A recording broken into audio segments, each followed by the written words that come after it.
इस वक्त मैं जामिया नगर के बिज़नेस फॉस्टर सेंटर में इस वक्त मौजूद हूँ। ये एक इंक्यूबेशन सेंटर है। ये अभी हाल फिलहाल ही में 2-3 दिन पहले इसका इनॉग्रेशन हुआ है। मैं यहाँ पर आया हुआ हूँ और ये जानने के लिए कि यहाँ से होता क्या है। मेरी मुलाकात यहाँ पर शाहिद दूधवाला से हुई। अभी थोड़ी देर पहले मैंने उनसे मुलाकात की है। अक्टूबर 2020 में मैं मिली मॉडल स्कूल जामिया नगर में एक प्रोग्राम हुआ। वो प्रोग्राम बड़ा अहम नौइयत का था, नया नौइयत का था। तो मैं वहाँ पहुँचा उस प्रोग्राम को देखने के लिए कि वहाँ पर ये बताया गया था कि यहाँ स्टार्टअप्स के हवाले से बात की जाएगी। जो लोग अपना अच्छा काम कर रहे हैं वो लोग आएंगे, वहाँ पर शेयरिंग करेंगे, इस तरह की बातें वहाँ पर थीं।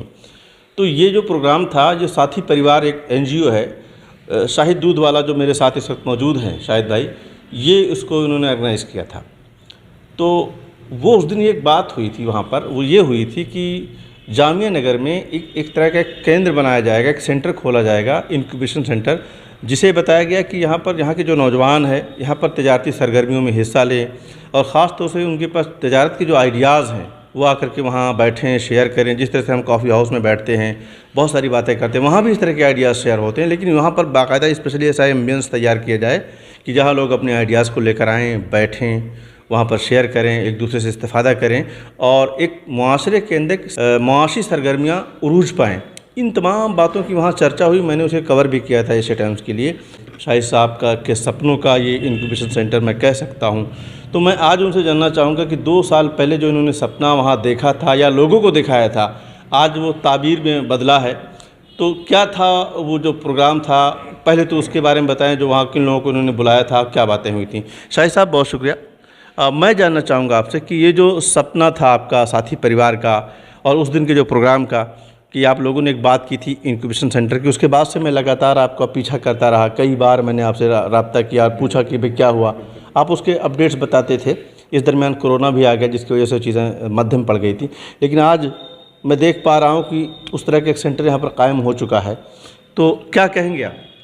सबसे पहली बात यह है कि अशरफ भाई आपका शुक्रिया, एशिया टाइम्स का शुक्रिया कि आपने इस मुद्दे इश्यूज़ को ज़रूरी समझा दिखाना और इन सब के पीछे जो इस बिजनेस फोस्टर को इस्टेब्लिश किया और जो इसके फाउंडर हैं रूह ज़फ़र साहब और माजिद साहब, उनका बहुत बहुत शुक्रगुज़ार हूँ कि उन्होंने बहुत सीरियस लेके और उनको भी लगा कि ये सब्जेक्ट जो है बहुत इश्यूज़ जो है अगर ऐसा बिजनेस फोस्टर जैसा अभी उन्होंने इस्टेब्लिश किया, इंक्यूबेशन से इस्टेब्लिश हो सकता है ओखला के अंदर में, और वो वहाँ पे उन्होंने बज़ाब्ते पूरा डिटेल बताया था। माजिद भाई ने सारी चीज़ें बताई थी कि हाँ इंक्यूबेशन से क्या क्या होता है।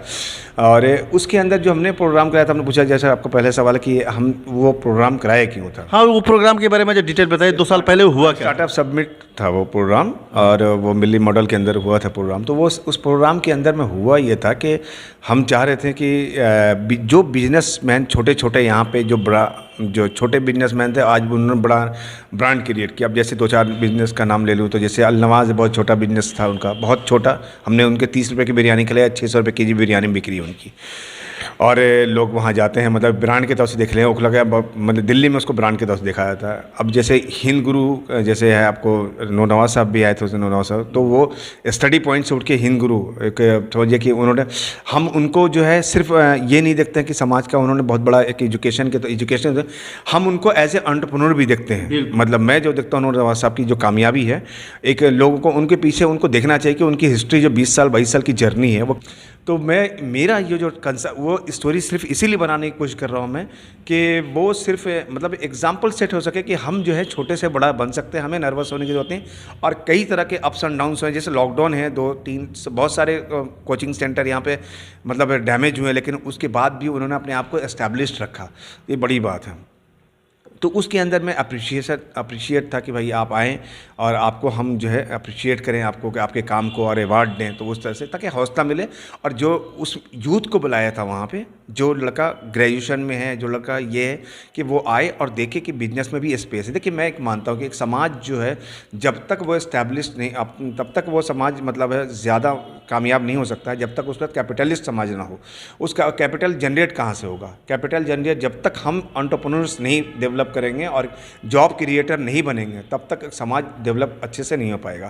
मुझे एक चीज़ बताइए कि शाहिद रज़ा आपका नाम है, जी जी, उसके साथ आपने दूधवाला जोड़ लिया। जी। और अब मैं जब मिलता हूँ आपसे, अगर शाहिद दूधवाला कहूँ तो आपको ज़्यादा अच्छा लगता है। वजह क्या रही और ये क्या है दूध वाला जो आपने जोड़ा और इसको एक बिजनेस के तौर पर अपने उस बिज़नेस को अपने नाम के साथ जोड़ दिया? ये जो आपकी जो फ़िक्र थी, जो आपका पैशन था, क्या था? मैं कभी भी नाम को फ़ौक़ियत नहीं दिया अपने, कहीं पे भी बैनर को फ़ौक़त दिया है। मैं अपने चेहरे को, आपने कहीं भी देखिए, आप मेरे को उठा लीजिए, आप कहीं भी मेरे एक ऐड को देखिए जिसमें मेरा तस्वीर नहीं हो सकता है। मैंने अपने फेस को कभी वैल्यू नहीं बनाया। जो मेरा नाम है दिल्ली फ्रेश या शाहिद दूध वाला, दूध वाला एक कंसर्न ये है कि अगर दूध वाले से मुझे लगता है कि मेरी ब्रांडिंग वो हो रही है जो मैं पेशा कर रहा हूँ, और मुझे इसी पेशे से लोग को जानना चाहिए, ये मेरा अपना, और उस पेशा से मोहब्बत की बात है। मेरा एक लगाव, देखिए कि नाम सरनेम दिया मैंने उसको दूध वाले को, ये बड़ी बात है मेरे लिए। सिर्फ इसलिए कि मैं उस पेशे को अब मेरे अंदर समा रखा है और उसकी ब्रांडिंग हो सके। दूसरी बात यह है कि आप मुझे वाकई, अब मैं शाहिद साहब बोलता हूँ, कोई नहीं जान पाता है, लेकिन आप अशरफ साहब को बोलेंगे कि मैं शाहिद साहब से मुलाकात करने आया हूँ, कोई आदमी आपको बोले आज की डेट में आप ही को, तो आप कंफ्यूज करेंगे कौन सा है। लेकिन जैसे आपको बोलते हैं शाहिद दूध वाले से मुलाकात हुई, आपको समझ आता है कि शाहिद भाई से मुलाकात करके आ रहे हैं। एम आई राइट और रॉन्ग? सही है ना? जी बिल्कुल सही कह रहे हैं आप। तो वो ये एक थाउट ही है कि लोग जो है। दूसरी बात है साथी परिवार का भी, मैं आप देखा होगा, पूरे जर्नी को देखिए, पूरे फेसबुक पे जाइए, 7 साल का साथी परिवार है। पूरे पोस्ट के अंदर आप जब जाएंगे आप, तो कितनी बार साथी परिवार फेसबुक पे जाके अपनी चीज़ को, हम एक प्रोग्राम करते हैं, एक आध दिन सब्जेक्ट रहा, उसको इन्फॉर्मेशन पहुंचाए 2-3 दिन और उसकी हाइप हो, उसके अलावा हम उस नाम का यूज़ कहीं पे भी नहीं करते हैं। इवन आपने अभी नाम ले लिया, पूरे बिजनेस पोस्टर में मैं साथी परिवार का, आप मीटिंग देखें, कहीं भी देखें, मैं मतलब वो मार्केटिंग के लिए है, वो बिल्कुल खिदमत के लिए। उद्यमी बहुत हैं, अपने आसपास वो कितने लोगों को बता पाते हैं, कितने लोगों से जुड़ पाते हैं, ये एक अलग मसला है। लेकिन आपके साथ जो प्लस पॉइंट ये है कि आप उद्यमी हैं और भी ज़्यादा उद्यमी पैदा हों, नए एंटरप्रेन्योर पैदा हों, उसके लिए आप फिक्रमंद भी रहते हैं, लिखते पढ़ते भी रहते हैं। तो जामिया नगर में आपको कितना वो आपको लगा कि यहाँ पर है, क्या चांस है कि यहाँ के नौजवानों को, क्योंकि जो नौकरी, IAS, IPS, ये तमाम चीज़ें हैं, उसके अलावा जो बच जाते हैं उनके अंदर ये पैदा करना कि तुम उसके अलावा भी बहुत कुछ है और सोसाइटी के अंदर आकर के एक बड़ा बिजनेस खड़ा करके, अच्छे अंदाज में खड़ा करके, अपने रिवायती बिजनेस को नए मॉडल में ला करके आप कमा सकते हो। बहुत सारे रिवायती बिजनेस आपको मिलेंगे, मिठाई कोई बना रहा है, कोई चीज़ बना रहा है, उसको कैसे बड़े बिजनेस में तब्दील करे। ओखला में 15-16 लाख की आबादी है, यहाँ पे ओखला में 10 लाख भी मान लीजिए, तो ओखला में वो पोटेंशियल, लेकिन लोकल बिजनेस करते करते एक आदमी ब्रांड क्रिएट कर सकता। पैन इंडिया की बात कर रहा हूँ मैं सिर्फ एक छोटे से, वो आप जो लोकल बिजनेस, वो लोकल कारोबारी भी अगर वो चाहे, इतना पोटेंशियल है यहाँ पे। आप सोचिए ना कि इतना बड़े पोटेंशियल के साथ यहाँ ओखला 10 साल, ये छोटे से रेडियस में इतना बड़ा है, तो यहाँ पे तो एक कम रिस्क के साथ आप काम कर सकते हैं, बड़ा कुछ कर सकते हैं मिनिमम रिस्क पे।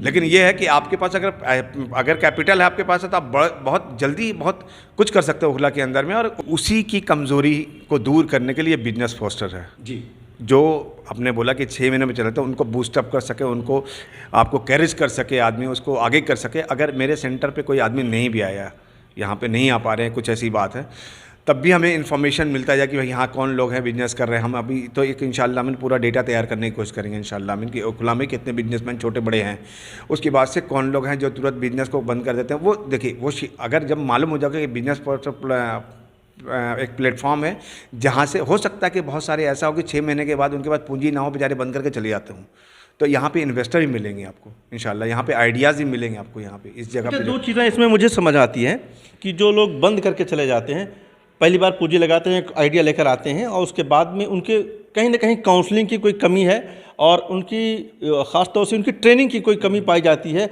और जो मेन मार्केट है, कच्चा माल लाना और पक्का माल तैयार करके वहाँ तक पहुँचाना, इस पूरे जो प्रोसेस में जो कहीं ना कहीं गैप होता है, जिसकी वजह से हाँ, इसमें जो प्रॉब्लम है बता रहा हूँ मैं आपको, बहुत बुनियादी प्रॉब्लम है ये। जितने भी हम लोग बिजनेसमैन हैं, बहुत रेयर ऐसे हैं जो बनियात हैं, वो बन रहे हैं, आगे बढ़ रहे हैं। हम सब लोग के बाप जो थे, फादर जो थे, वो जो हम लोग का जो जनरेशन, जो गुजरा जनरेशन है, वो सारे के सारे लोग नौकरी पेशा लोग थे, और हमें भी ऐसे ही पढ़ा है कि मैं नौकरी हासिल करूं। हमें कभी बिजनेस के बारे में बताया नहीं। जब मैं 15 साल नौकरी कर लिया तो मुझे हम तमीज़ आई कि मुझे एक बिजनेस इस्टेब्लिश करना चाहिए। अब 15 साल पहले जो चीज़ मुझे 20 साल पहले तमीज़ सीख लेनी चाहिए थी कि मुझे बिजनेस में जाना, या मेरे पास ऑप्शन होता, मैं एक टारगेट लेके चलता। आज लड़का जो एक MBA करने भी जाता है तो वो थोड़ी ना बिजनेस करने के लिए सोचता है, वो तो सोचता कि यहाँ से UK जाके कमाऊँगा, US जाके कमाऊँगा, क्योंकि हमारे पूरे मुआशरे के अंदर में एक कल्चर ही नहीं है। हम इसको रिस्क मानते हैं कि भैया इसके अंदर नहीं जाना, बताते ही नहीं है इसको। दूसरी बात, हमारे यहाँ स्ट्रगलर की इज्जत नहीं है के लिए। D2S मेरे पास है, डीड्स, डेडिकेशन और आपको honesty plus space of time. हम 3 चीज़ रखते हैं, स्पेस ऑफ टाइम रखते हैं नहीं, हम सब्र जो है ना, सब्र वो नहीं है। हमें टाइम देना पड़ेगा बिजनेस को, इस्टेब्लिशमेंट के लिए बड़ा टाइम, लंबा टाइम है। हम दिल्ली फ्रेश को 6 साल हो गया है, लेकिन ऐसा नहीं कि बहुत कुछ कर लिया हमने। तो ये एक सब्र है, मुझे मालूम है कि हमको एक लेवल तक जाना है इंशाल्लाह में, उस लेवल तक पहुँचे, धीरे धीरे वर्ड है। जामिया नगर के नौजवानों से अगर मैं कहूँ, आप क्या संदेश देना चाहेंगे? एज ए एंटरप्रेन्योर क्या बताना चाहेंगे? सबसे पहली बात तो मैं यही बोलूँगा कि हमें अपने आप को और अपने समाज को, ज़हन को इस्टेब्लिश करना, माइंड सेट डेवलप करना। बिजनेस डायरेक्ट करने की हम बात नहीं कर रहे हैं, हम तो ये कह रहे हैं कि हम पहले ज़हन साजी करें, हम माइंड सेट डेवलप करें, लोगों से बात करें कि भाई बिजनेस एंटरप्रेन्योर्स में और हमें आज के ये बिजनेस फॉस्टर्स भी आज के लिए नहीं है इंशाल्लाह में। हम 20 साल बाद की कहानी लिखने आए हैं इंशाल्लाह में, कि जब हम 20 साल के बाद के अपने यूथ्स को देखें तो सब कॉरपोरेटर्स हैं, सब बिजनेसमैन हैं, और आप एक से कहानी ओखला से निकल के आएगी इंशाल्लाह इसी बिजनेस फॉस्टर्स के अंदर से इंशाल्लाह में। बहुत शुक्रिया शाहिद भाई। मुझे शाहिद भाई बता रहे थे कि हम 20 साल का एक विज़न लेकर के चल रहे हैं कि जामिया नगर और दिल्ली के नौजवानों को 20 साल के बाद ख़ास तौर से उद्यमी बनने के जो मैदान है, एंटरप्रेन्योरशिप का जो मैदान है, हम वहाँ नौजवानों को देखना चाहते हैं। यहाँ पर आइए, बैठिए, बात कीजिए, डिस्कशन कीजिए, और जो भी आपकी बिज़नेस की जो मसाइल हैं, अगर आप बिज़नेस कर रहे हैं और अगर नया बिज़नेस करना चाहते हैं, कुछ समझना चाहते हैं, तो यहाँ पर आप आकर के समझिए। आप जामिया नगर में रहते हैं, आपके लिए बहुत कीमती जगह, एक अच्छा सेंटर है। आप चाय खानों पर बैठ करके घंटों गप करते हैं, घंटों चाय पीते हैं, घंटों दोस्तों के साथ बैठते हैं, वहाँ भी कुछ बातें अच्छी करते हैं आप, लेकिन माहौल नहीं होता, इसलिए वो बातें वजूद में नहीं आती। अगर आप यहाँ आएंगे, बैठेंगे, तो यहाँ पर वो लोग मौजूद हैं जो आपको गाइड भी करेंगे, आपको बताएंगे कि नया बिज़नेस आप कैसे शुरू करें।